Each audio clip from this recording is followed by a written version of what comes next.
Yes, guys, this is the instant reaction as Newcastle lose to Brighton away from home, 3-1.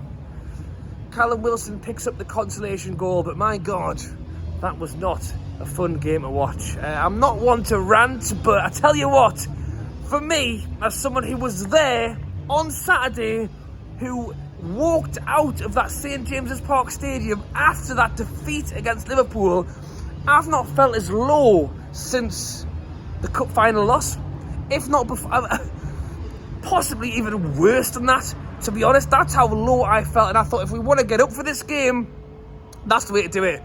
Kick up the arse. The players know it. We should have done better. We're up against a 10-man Liverpool midweek. We've had fair enough, the Carabao Cup draw when we got Man City, but we've also had the Champions League draw on Thursday night. The group of death. We've got AC Milan, Dortmund, everyone, PSG, Mbappe is going to be in.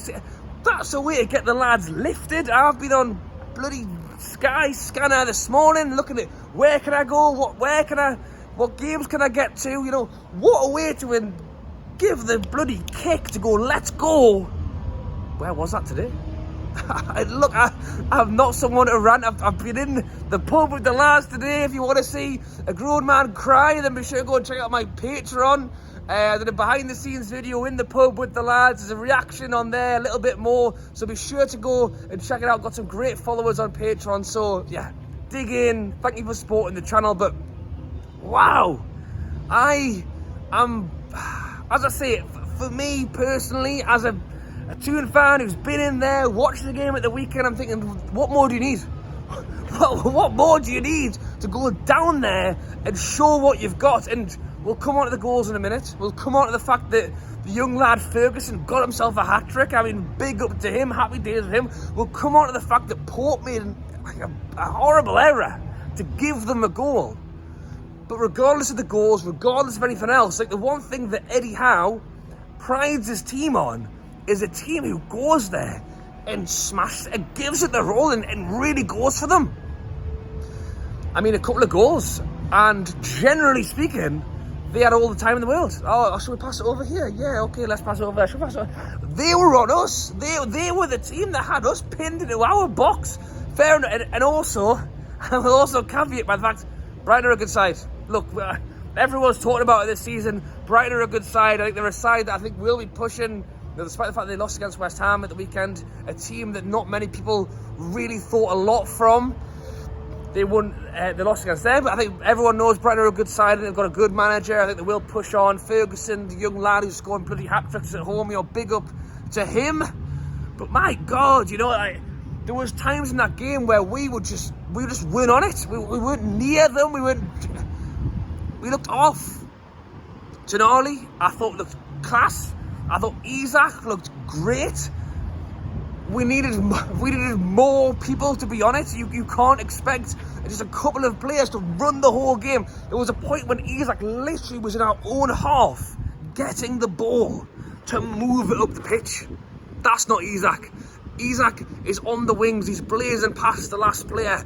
Even he felt the need to go, right, okay, I'll come and get it then. It was almost like I'm going to have to do somebody else's job because the ball isn't coming through quick enough. And I think that said a lot. And as I say, I'm not just big in the two of them. There was a couple of other good individual performances tonight. But I felt there was moments in that game where we needed a character to step up, grab it by the scruff of the neck and take it somewhere else. I mean, I do think it was a factor that the lineups come out and there was no Botman. I think he's our best player, best centre-back or best defender, and suddenly you're trying to move things around. You're bringing in a target who hasn't played in ages, who I didn't think did particularly great, to be honest. And I'm not going to put blame on the kid because I think generally speaking there was poor performances across the pitch, but trying to play someone here or there and then it's not quite working. And then you go into the game. And Isak's had 2 shots in the first 2 minutes. He puts one that hits one where he can't get his shot off, one that gets dragged back and he totally spoons it off to the right. On a different day, we're 2-0 up in 5 minutes, and I think we'll probably go on and take it from there. Miggy has a chance where he puts it in the keeper and he takes it around the post. Next thing you know, Brighton are having a shot that, you know, Pope actually saves with his knee to get it away. It comes back out again. He has a shot through a lot of players and he spills out, and Ferguson gets his first goal. And I don't want to put a lot on Pope, but at the same time, he has made a blunder. He's fluffed it. Yeah, there's no way, shape or form. You can see it in his face. Like, he knew he fluffed it. I'm not going to put the whole game on him because I think it was Pope. I think he made a couple of saves as well. He got dropped from the England squad this week. Strangely, I've no idea why. Is that in his mind? I've no idea. But anyway, we're going in 1-0 down, half time.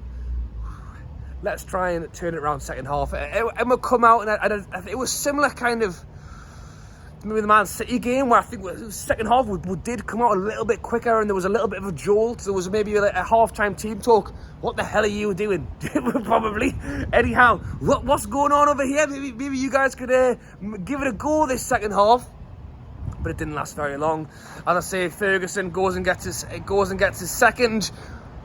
And this comes back to we'll go through, as I said, we're going through the goals, but it comes back to the pressure of the ball. Ferguson literally having a little wander through the middle of the goal. He's on the edge of the D. Nobody's anywhere near him. Like, and this isn't me, because I've watched Newcastle not pressure players for the last, however many years. But for Eddie Howe, who was, I think for me, has built a team who pressures the players and makes people work for it. I just watched this Ferguson just wander through the middle of the literally just wander through. Oh, I'm on the edge of the D now. I might have a go. All right, hang on. Pope's over at the bloody post having a tab over here. Oh, hang on. Is there a goal going in? Where the hell was he? So we've got players not pressuring. We've got Pope facing the wrong way, having a cheeseburger at the post.